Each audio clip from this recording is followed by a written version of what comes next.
Tras los pasos de Sefarad en el Nuevo Mundo, con David Rosenthal.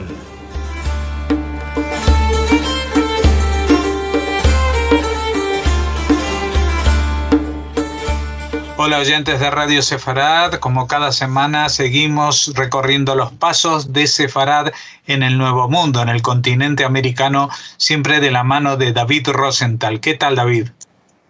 Hola Jorge, muy bien, gracias. Un saludo a todos nuestros oyentes del programa. Bueno, hoy vamos a hablar de un país del cual todavía no hemos hablado, aunque en la zona del Caribe sí. Vamos a hablar de Costa Rica, que también tiene sus vínculos con el mundo sefardí, ¿no? Sí, así es. Costa Rica tiene una interesante historia ligada con Sefarad. Como dijo el señor Luis Kleiman, el tico nació en Israel, dejó su ombligo en Sefarad y aprendió a caminar en Costa Rica.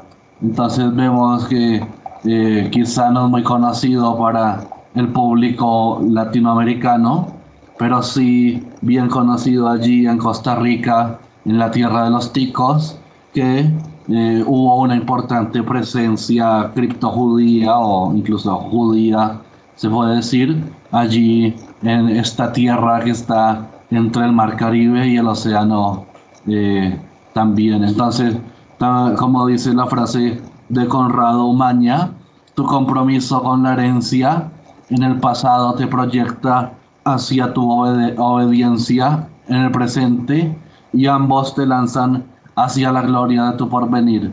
Ese es el secreto triarmónico de tu identidad judía. Entonces, como bien sabemos, la conquista de Centroamérica y de México, que comienza en Panamá, junto o de la mano de Andrés Niño y otros que emprendieron el camino hacia el norte, descubrieron el desaguadero del Golfo de Nicoya, pasaron al territorio de Nicaragua y toda esta era una tierra muy fértil. Entonces ese litoral era bien conocido con el nombre de Costa Rica. Como lo dije, entre el Mar Caribe y también el Océano Pacífico se encuentra este lindo lugar, este lugar paradisíaco que se convertiría paradójicamente en un lugar de exilio de quienes huían de la temida Inquisición. Entonces también sabemos que el gobernador de Panamá, de quien ya hablamos, Pedro Arias de Ávila, decidió dar una contraorden a su yerno, el cual estaba al mando de la conquista de esta zona, le mandó a regresar a Panamá y se cambió el rumbo. Los conquistadores se dirigieron hacia el sur, hacia Perú, en vez de seguir hacia allí, hacia el norte, hacia Costa Rica. Entonces, en medio de todo esto, Pedro Arias Dávila fue acusado de judaizante, como ya lo habíamos hablado, ante las Cortes Españolas, y fue removido de su cargo y fallece en Nicaragua con el peso de esa acusación allí en León, en Nicaragua. Entonces Dávila era hijo de judíos conversos y él manejó todo el aparato de descubrimiento, conquista y colonización de la región. Luego tenemos en Costa Rica unas ciudades interesantes donde pudo haber existido una fuerte presencia judía. Por ejemplo, la ciudad de Cartago, así como la ciudad de Aníbal, que el general cartaginés que invadió Sagunto, aliada de Roma en el 219, llegó a Italia atravesando los Pirineos. Recordemos que esto era un enemigo de aquella Roma. Entonces la anterior y bastante inusual en el continente ese nombre de Cartago, ya que la mayoría también de esos nombres estaban ligados era con el cristianismo y no quizá con enemigos de Roma o del cristianismo. Además, tenemos data de que la mayoría de los colonos, de esos primeros habitantes que llegan a América, buscaban fortuna perseguían esa leyenda del dorado, querían enriquecerse para así volver a Europa con fortuna. Sin embargo, los que llegaron a Costa Rica sabían muy bien que no podían levantar mucho la cabeza y digámoslo, que nunca regresarían al viejo continente. Entonces, no solo venían para quedarse, sino que tampoco tenían grandes aspiraciones de hacer fortuna, de acumular riqueza. Todas esas particularidades influyeron en la manera de ser y en la expresión cultural muy singular de los primeros costarricenses, y que incluso se puede ver hasta el día de hoy. Costa Rica, un país quizá con cero antisemitismo, un país muy amigo de los judíos. Y luego, en el último año citado, que luego es entre 1550 a 1736, es que todas esas particularidades influyeron en la manera de ser de estas gentes. Y en 1736 llegó el obispo de León, de Nicaragua, y encontró que en este país no había nada, ni siquiera semejante a un templo católico. No se había erguido ninguna iglesia católica en esta zona. Durante 2 siglos Costa Rica no tuvo ninguna forma de expresión religiosa, a pesar de ser un pueblo católico por definición. Es un dato muy importante porque en todos los demás territorios de la colonia hispana, lo principal o lo primero que se hacía era construir una iglesia, un templo católico, y aquí no sucede esto. Este fenómeno anterior no ocurrió en ninguna otra tierra americana con herencia hispana, con dominio hispano. Entonces, cuando se investiga también sobre arte religioso en Costa Rica, o arte religioso propio costarricense, se descubre que la primera iconografía es de 1750 y que no es hecha además en el país, sino que viene del Perú o de Ecuador o de Panamá o de Guatemala o finalmente de México, de sus lugares, digamos, más cercanos, incluido Colombia también. Y Costa Rica, no había nadie allá en Costa Rica que se dedicara a tallar o pintar imágenes de santos. Entonces vemos también que hay una cultura bastante iconoclástica, a diferencia de lo que es el catolicismo, que es iconodulia. Luego, en 1736, que llega ese obispo y que se percata que no hay existencia de catolicismo, trata de instar a las autoridades españolas, aunque estas no le dan importancia al asunto, y se devuelve allí a León, a Nicaragua, donde había muerto Pedro Arias Dávila, y trae un ejército consigo. Entonces, a las malas, por medio de la violencia, fuerza de bayoneta, obliga a los colonos a levantar un primer templo católico, el cual nadie visitaba a causa del criptojudaísmo de la población. Y esa es la parroquia de la Inmaculada Concepción, que se termina de construir en 1797 y que está ubicada hoy en día al este del Parque Central de la ciudad de Heredia. Entonces, tenemos que se construye este templo, esta iglesia, esta parroquia, mucho después de que hubiera llegado la primera gente. También vamos a ver otras huellas de Sefarad allí en Costa Rica, y es que en 1575, y desde la fundación de Cartago, la ciudad de Cartago, se estableció el concepto de cabildo, de cuya esencia, estructura y propósito nació lo que tiempo después llegó a ser el municipio. Entonces, para que aquel antiguo organismo pudiese funcionar, era requerida la presencia de por lo menos 10 varones mayores de 13 años, que bueno, esto sin duda es un reflejo, es una alusión a lo que es el Minyan, que es ese quórum de 10 varones judíos mayores de 13 años que se utiliza siempre para cualquier acto religioso. Luego también existe en Costa Rica un producto alimenticio que se llama el tamal mudo y está hecho a base de maíz, a base de masa de maíz. Eh, este tamal no tiene relleno, lo cual es bastante curioso. Y lo que sí ocurre con los tamales ordinarios es que tienen relleno. Se acostumbra a comer el tamal mudo durante los días de la Semana Santa en lugar del pan, lo que nos llevaría a pensar en Pesaj, cuando no se come pan leudado, sino se come matzah, que es pan sin levadura. eh, Nos daría para pensar que aquellos colonos criptojudíos, o más bien judíos del todo, era prácticamente imposible para ellos conseguir harina de trigo para elaborar el panacimo, así que tuvieron que echar mano de esa materia prima que había en el territorio, en ese territorio caribeño tropical que es el maíz, y es el grano que se utiliza para hacer ese tamal mudo, que además era preservado de forma muy especial, no era igual a ese maíz usado para otros alimentos del día a día. Entonces, esto nos lleva rápidamente a pensar en el panacimo. Luego también en Costa Rica está en la cultura que la mesa y la vajilla para las visitas deben ser diferentes.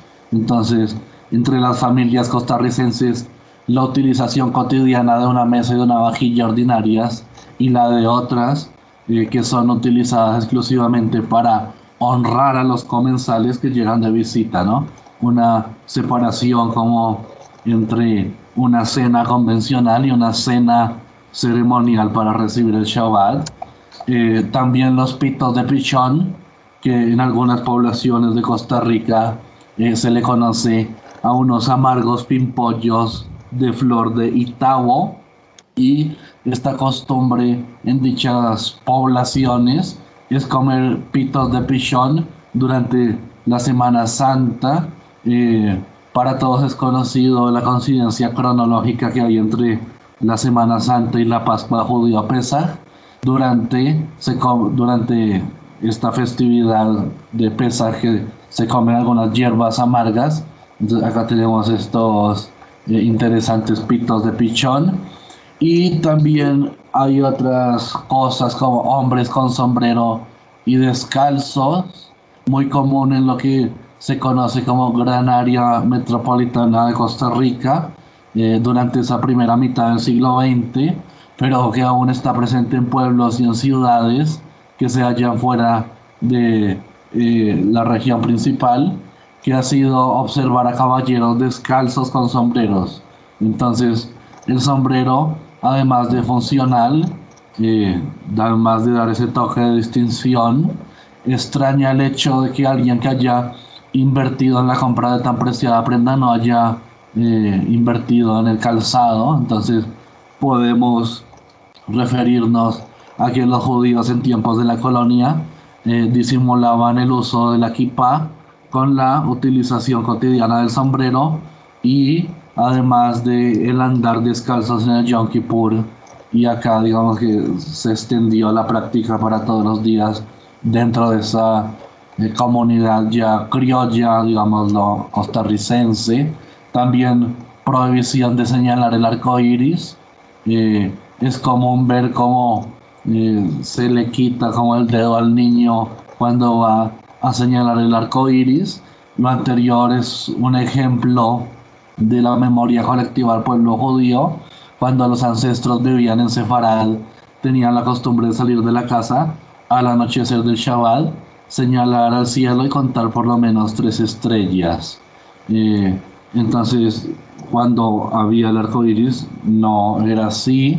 Luego también entraban en la vivienda, hacían el anuncio, luego de señalar las estrellas, y se disponían a realizar la ceremonia de la Abdalá.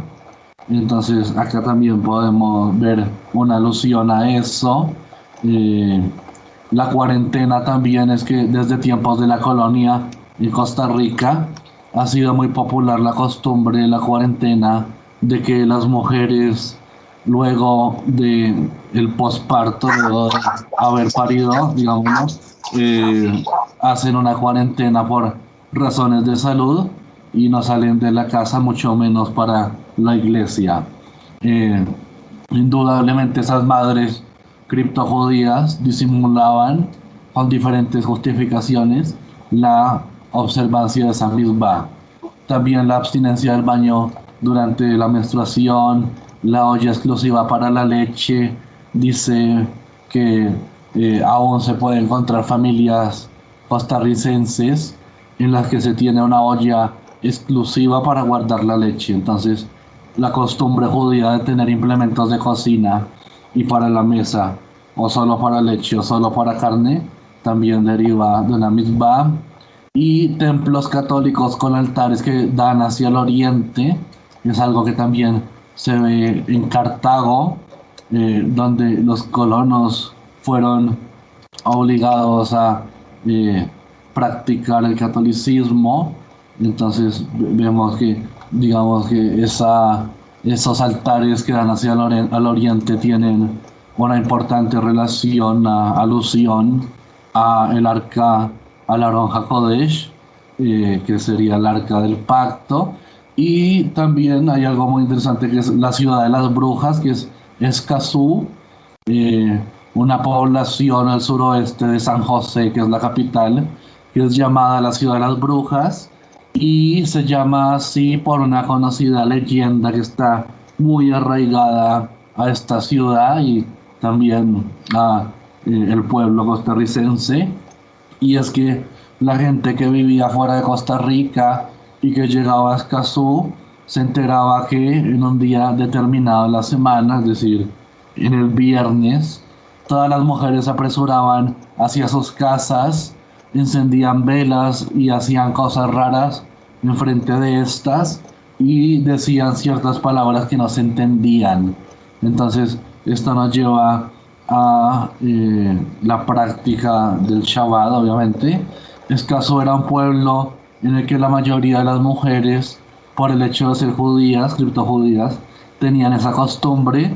Por lo tanto, nada de eso era extraño para la población local, judíos o no judíos, digamos que ya entendían esta práctica, incluso hasta la habrían adaptado, pero los que venían de fuera, los forasteros, decían aquí hay brujas.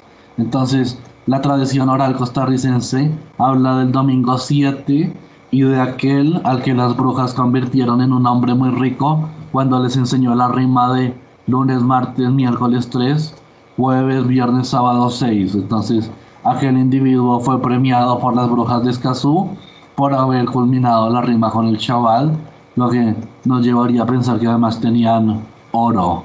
La tradición mencionada relata esa historia de aquel otro hombre, el desafortunado que fue empobrecido por las mismas brujas por intentar enseñarles otra rima terminada en domingo.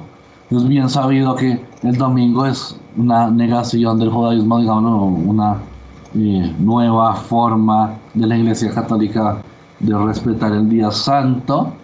Y esto de las brujas de Escazú es muy interesante porque a la ciudad se le llama también la ciudad de las brujas, y es el principio por esto, aunque la ciudad, la voz indígena de esta ciudad es Itzkatsu, que significa lugar de descanso, y que a la final fue un lugar de descanso para esos judíos que huían de la península ibérica. También vemos que los judíos escazuseños continuaron reuniéndose secretamente en sinagogas ocultas, dentro de sus propias casas, en los sótanos y en patios traseros. Entonces, evidentemente criptojudíos, y además que allí no había tampoco iglesia, y la creencia nace sobre la ciudad de las brujas cuando ven que estas mujeres corren a encender velas, hacen extraños movimientos con sus brazos, en su cara, alrededor de las velas, y pronuncian palabras y cantos inentendibles, para los que desconocían el idioma hebreo y desconocían a estas mujeres escasuseñas. Entonces, en realidad, eran las familias judías y sus mujeres viviendo su fe y sus tradiciones en secreto para esconder su identidad, aunque en público se comportaban como católicos, como es bien sabido. Luego también hay una referencia al judeo español o al ladino. Como se ha mencionado, los judíos de Sefarad pues tenían su propio idioma, que es el ladino, del cual ya hemos hablado y conocemos bastante, y que combina ese castellano, ese gallego antiguo con el hebreo.